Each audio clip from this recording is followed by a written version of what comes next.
মুস্তাফিজের পর বিদেশি ফ্রাঞ্চাইজি জিতিয়ে আরও একবার খেলার সুযোগ পেলেন তাসকিন আহমেদ।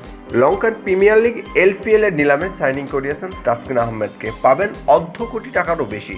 সব থেকে অবাক করা বিষয়, গত আসরে দুর্দান্ত পারফর্ম করা তাওহিদ হৃদয় দল পাননি।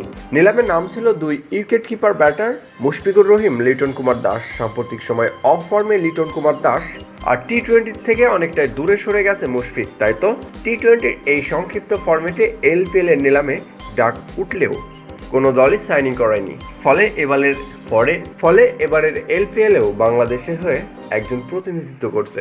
বিশ্বজুড়ে টি-20 দাপট, সেখানে বাংলাদেশের বিপিএল থেকে শুরু করে ভারতের আইপিএল, শ্রীলঙ্কার এলপিএলও জমজমাটভাবেই অনুষ্ঠিত হয়। শ্রীলঙ্কার এই প্রিমিয়ার লিগে বাংলাদেশেরই প্রতি আসরে একাধিক খেলোয়াড় অংশগ্রহণ করে থাকেন। তবে এবার উল্লেখ্য বিষয়, শুধু তাসকিন আহমেদ ছাড়া আর কেউই দল পাননি। নিলামের আগেই বিক্রি হয়ে যায় মুস্তাফিজ, আর নিলাম থেকে ডাক পেয়েছেন তাসকিন আহমেদ। ফলে এবার বাংলাদেশের হয়ে দুইজন প্রতিনিধিত্ব করছে এলপিএলে।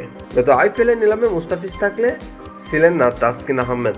বিশ্বকাপ থেকে শুরু করে আইপিএল প্রত্যেক নিলামের আগেই ইনজুরি আক্রান্ত হয়ে যায় তাসকিন। ঠিক এবারও ব্যতিক্রম নয়। বিশ্বকাপের মিশন শুরু করেছে যুক্তরাষ্ট্রের বিপক্ষে ম্যাচ দিয়ে।